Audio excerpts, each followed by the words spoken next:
As I ponder on the matters that are laid before the House of the People, I do not speak merely about the franchise application of one network, but rather of the bigger picture that it represents.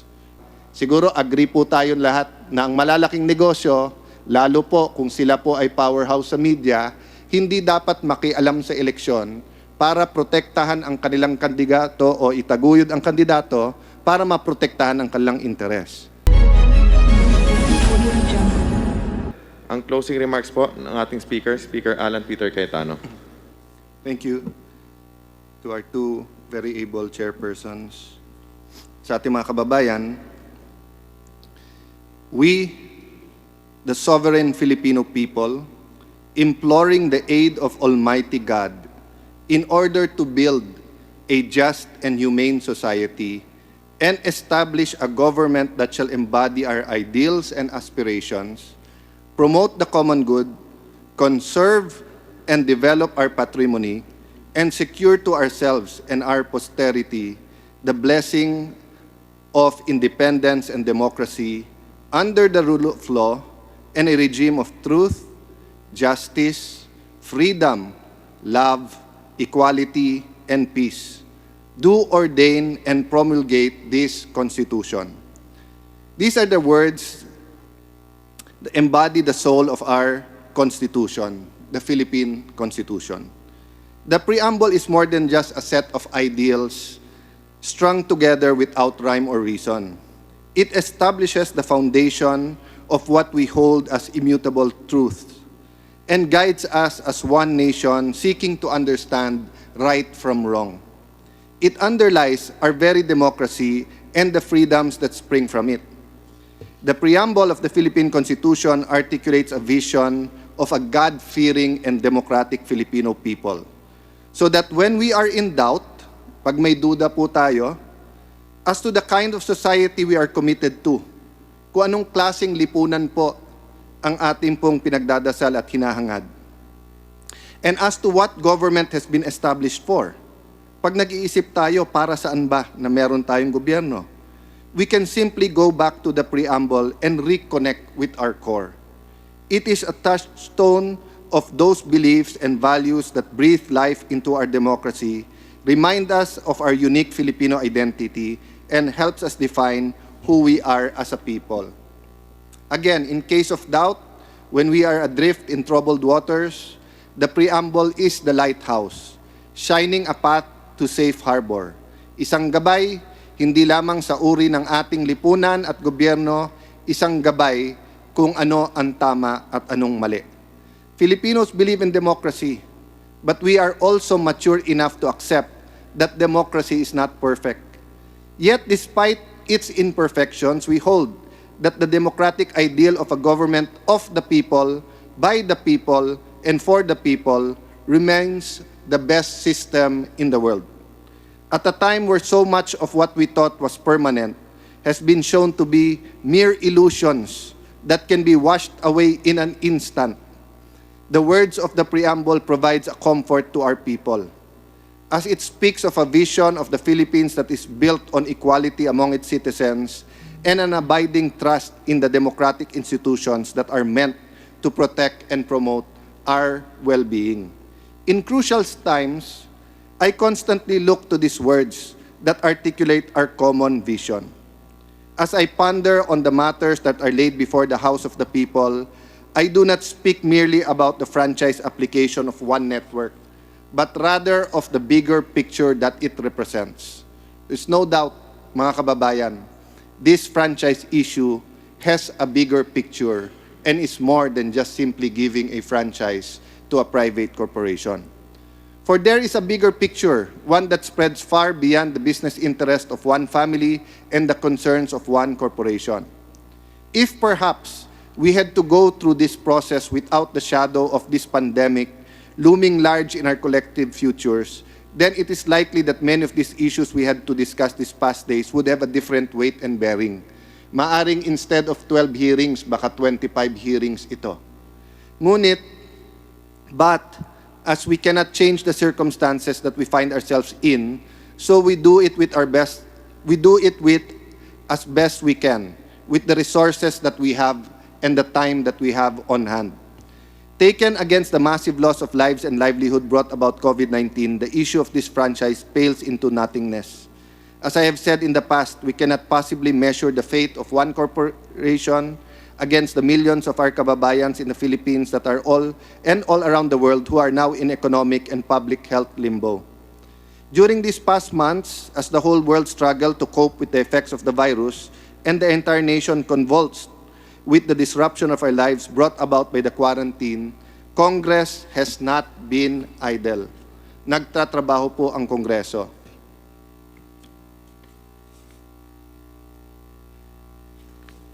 To our critics, yes, we may disagree on many things, yet it is not only unproductive, it is irresponsible, and it is irresponsibly detrimental to our collective efforts to defeat COVID-19 when we give a public and false impression that we in the House of the People have not been focused during this crisis or are somehow not in touch with what was happening on the ground. Nung hindi namin tinetake up ang ABS-CBN, sabi ng pangalawang Pangulo, i-take up nyo kaagad. Ngayon na nagtinetake up natin, marami daw mas importante.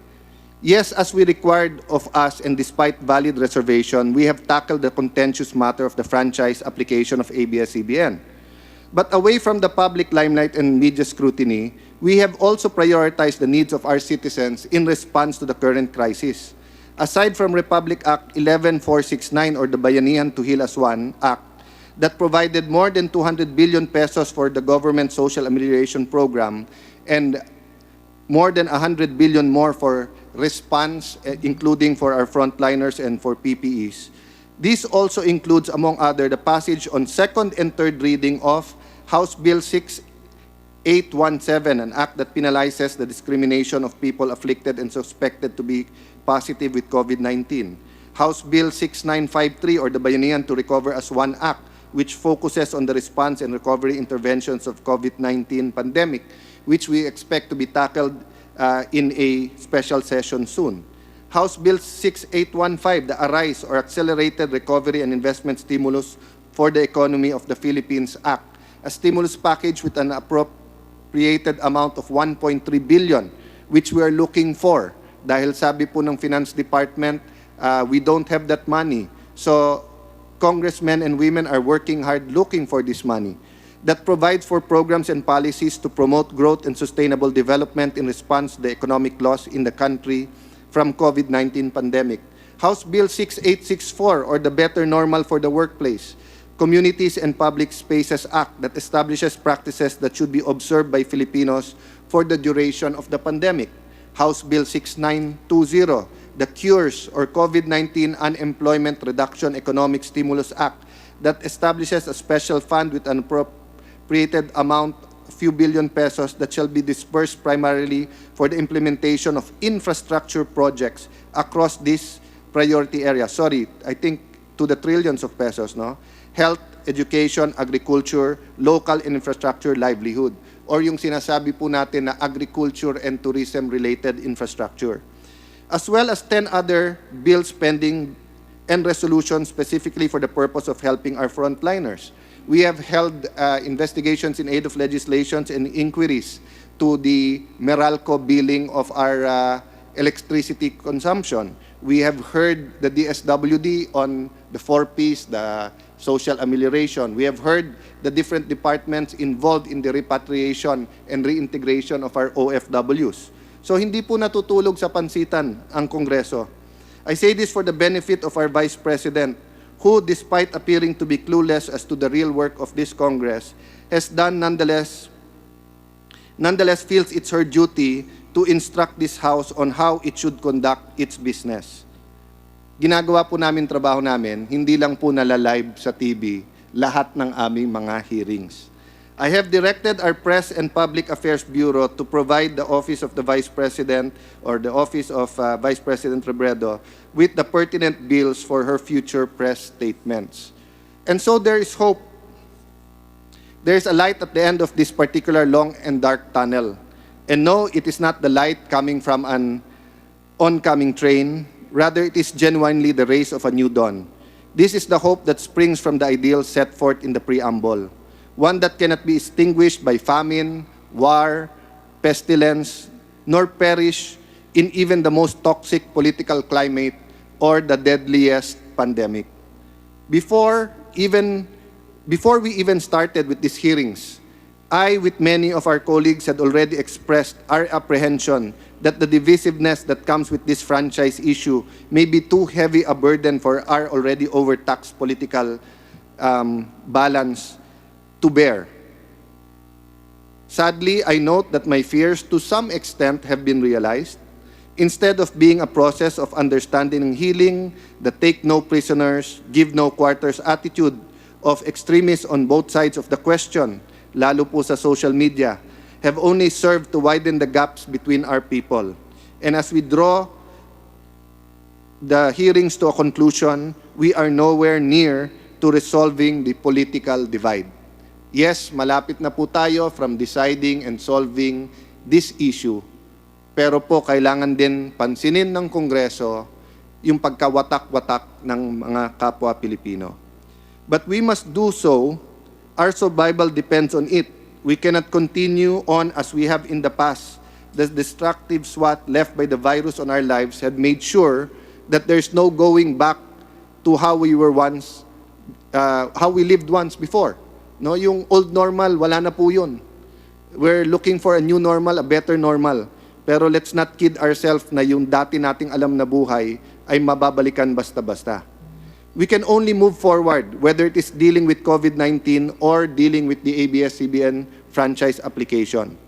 As a people and as a nation, we find ourselves at a crossroads. A crossroad where we actually do agree on many things. Yet, ironically, we remain in disagreement on how to deal with the vital decisions that we have agreed upon. Just a few minutes ago, you heard Chairman Mike Defensor and you heard our Deputy Minority Leader argue on certain things. But actually, they are in agreement about the dangers of oligarchy in our country. So meron po talagang agreement, pero meron po talagang disagreement. Example po, we all agree that we have to get rid of illegal drugs and narcotics. But we disagree how. We all agree that crime is a problem and that must be addressed immediately. Lalo po pag nakita natin mga karumal-dumal na krimen na napapanood po natin na nangyayari halos araw-araw. But we disagree on the solution. We all agree that we have to deal decisively with terrorism. But we disagree on the methods. We all agree on the freedom of the press must be protected. But as these hearings have shown, we disagree from whom and how. We will all agree on the basic premise that big business, conjoined with commercial media, should not be allowed to engage in partisan politics by wielding its power to protect their interests, meddle and interfere in elections, and surreptitiously support certain candidates in the guise of reporting the news. Ulitin ko po siguro agree po tayong lahat na ang malalaking negosyo, lalo po kung sila po ay powerhouse sa media, hindi dapat makialam sa eleksyon para protektahan ang kanilang kandidato o itaguyod ang kandidato para maprotektahan ang kanilang interes. Sa hearing na to, walang sino man po sa pro o anti ang nagsabing okay yan. Ang naging usapan, kung ginagawa ba yan o hindi ng ABS-CBN at ng pamilyang nagmamay-ari nito or Lopez family. So we agree on the premise, but we disagree on many other things. We will agree on how we must deal with not just the particular franchise of ABS, but on the larger issue of big business and media's partisanship in our electoral process. Yes, we agree na dapat gawin ang tama, labanan ang mali. Ngunit sa issue na to, sino ang tama, sino mali. I have often compared, just like Deputy Speaker Marcoleta and other of our colleagues have compared, the news between Channel 2 and Channel 7. The news between certain newspapers. And without casting judgment at this point in time, malinaw naman pagka yung isang network katulad ng GMA7 po, no? May negative din naman po. Binibira din naman po tayo o ilan po sa atin. Pero bakit hindi po ina-accuse ng bias? Kasi po walang negosyong hiwalay na prinoprotektahan. So bantay na bantay yung newscast sa kanilang kahalagahan na maging objektibo, no? Hindi ko sinasabi na lahat ng mga may negosyo ginagamit yung kanilang media arm para protektahan ang kanilang negosyo. Ang sinasabi ko lang, we know that there is an evil wherein you put the two together. In the same manner that if I am a public servant but I am also an elected official, making me a politician, if I own the largest network in the country, napaka-hipokrito naman natin kung sasabihin hindi nagagamit ni Alan yan para itaguyod ang kanyang kandidatura. That's why we should also keep media away from the hands of politicians, but also from the hands of big business. As to the matter at hand, I firmly believe that knowing right from wrong and acting according to the benefit of the public good is what holds our society together. That is our social contract, that those who have will always look out for those who have not. It is what defines and strengthens our democracy. And at times like this, it may be the only protection that the least of our brethren will have against the uncertainty of the future. Which is why society finds it so intolerable, so despicable, when someone influential and powerful, whether he or she is a politician, a businessman, a media personality, or anyone in the position of privilege, abuses the very system meant to protect the people. It is the ultimate injustice and the betrayal, pagtatraidor, o yung bantay sa lakay, when our protectors turn out to be our biggest tormentors. Kaya nga po sumikat din po ang news ng lahat ng ating channel, lalo po ABS-CBN at saka GMA7 at yung iba, dahil po sila ang bantay sa mga abusado sa ating lipunan. When we started this hearing, we listened to the owners and officers of ABS-CBN admit that they were not perfect, and I welcome this. We were hopeful then that this admission would pave the way for a redemptive process. Isang proseso kung saan pinapakita yung mali at paano itatama yung mali. One that would help the nation heal from the divisive nature of this issue. We have had lengthy discussions during these hearings on who and what is right or wrong, what is legal, what is moral, what is illegal, what is legal but against public policy, for example. But given more time, I would have wanted the proceedings go to the deeper into the roots of these principles and pierce the corporate veil to see into the historical and factual context of these issues being discussed. It is my hope that in the future, we can pursue this matter further to prevent the abuse of the system. Baka po yung Blue Ribbon Committee na pinangungunahan po ni Congressman Chairperson Alvarado po ang tamang o akmang committee po na mag-handle dito. President Franklin D. Roosevelt said, "The liberty of a democracy is not safe if the people tolerated the growth of private power to a point where it becomes stronger than the democratic state itself. That in its essence is fascism, ownership of government by individual, by a group, or any controlling private power." I agree po with this statement. Pag naging masyadong makapangyarihan po ang isang pribadong korporasyon o isa pong mayaman o makapangyarihan sa ating bansa na parang siya na may-ari ng gobyerno, it is even a bigger threat to our democracy. The time has come for us to make a decision that would hinge on facts, public policy, and existing law, just opposed to issues that go to the core of our democracy. How shall we decide on the claims that it will be a blow to press freedom if the owners of a private media corporation is denied the privilege of using public airwaves for private business that protects their interests and supports their handpicked candidates while targeting those who oppose them? I submit that this is not press freedom. It is the theft of government from the people while hiding under the pretense of press freedom. So this is what we will have to decide. Totoo bang may isang korporasyon na prinoprotekta ng interes at ginagamit ang media para sabihin press freedom? Or totoo bang may mga nagagalit lang dahil tinatamaan sa news nila at objektibo po sila? The use of media for propaganda is not a new concept. I think since na-imbento ang news or even before that, meron ng propaganda. We were victims of it during the years of the dictatorship, and it has left deep scars of distrust in our views of relationship between government and media industry. Kahit yung panahon po nung Hapon, o kahit na po nung niliberate tayo ng Amerikano, pero inassimilate po tayo, marami pong news doon na propaganda.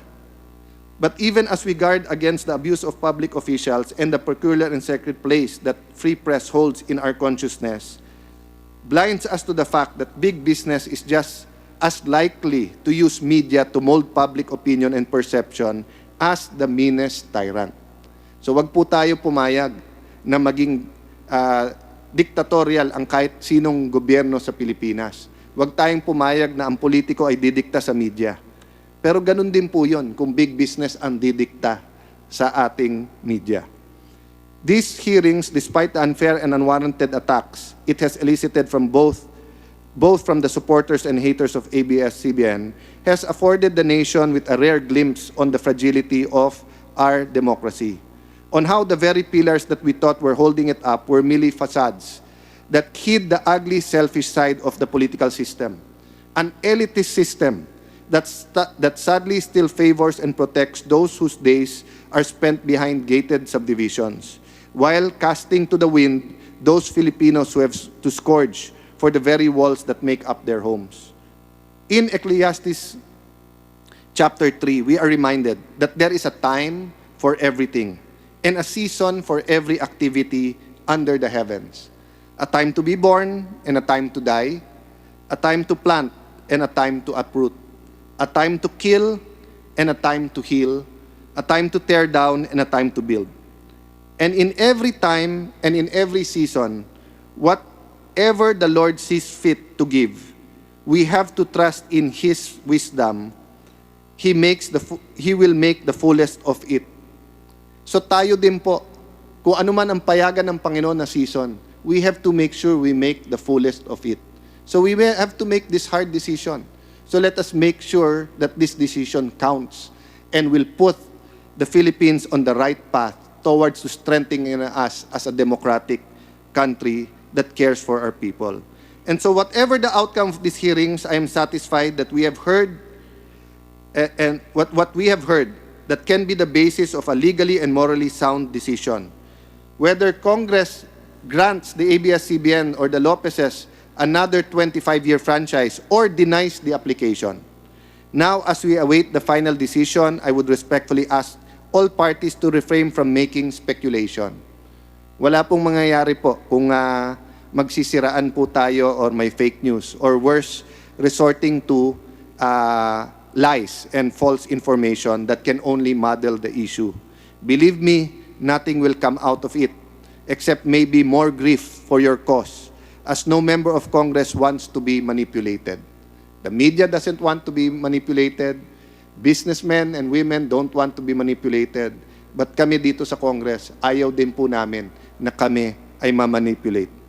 Despite everything that has been said and done, I am hopeful that we'll be able to rise above our partisan sentiments for the good of the nation and strengthening of our democracy. I would like to urge my colleagues in the House to put the same energy, the same dedication in addressing the continuing needs of the people as a result of COVID-19. Actually po, mas malakas pa energy natin anti-COVID-19. Hindi lang kasi live ang bawat hearing compared dito sa hearing ng ABS-CBN.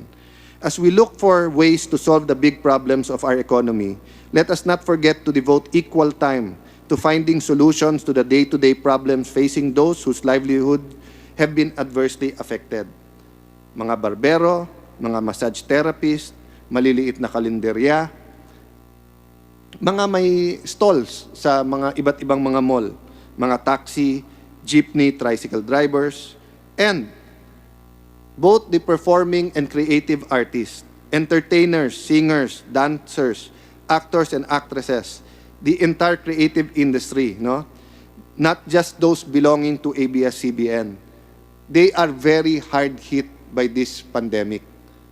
But it is them who bring color, light, and happiness to our lives. Huwag natin underestimate o langin, di ba, ang entertainment at yung kasiyahan na dinadala sa atin. Kaya nga maraming may mental health problem sa lungkot, no? At ito pong mga artista, ating pong OPM ating po mga creative artists, performing artists, ang ating nasa advertising industry, yung pong mga nasa event industry, no? Sila po nagbibigay ng kulay sa ating buhay. So, over and above this ABS-CBN issue, let's do more to show them that we are here for them and we're also preparing for a new normal for them.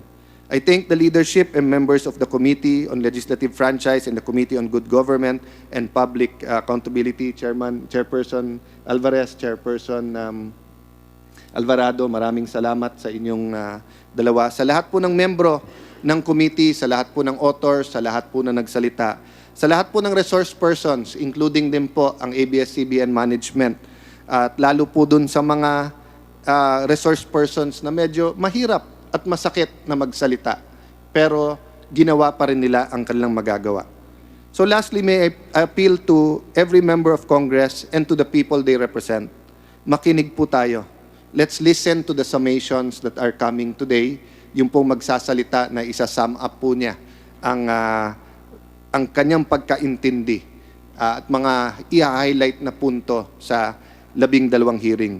Let's review important points. Nasa YouTube naman po yan. At nasa Facebook accounts naman ng Congress.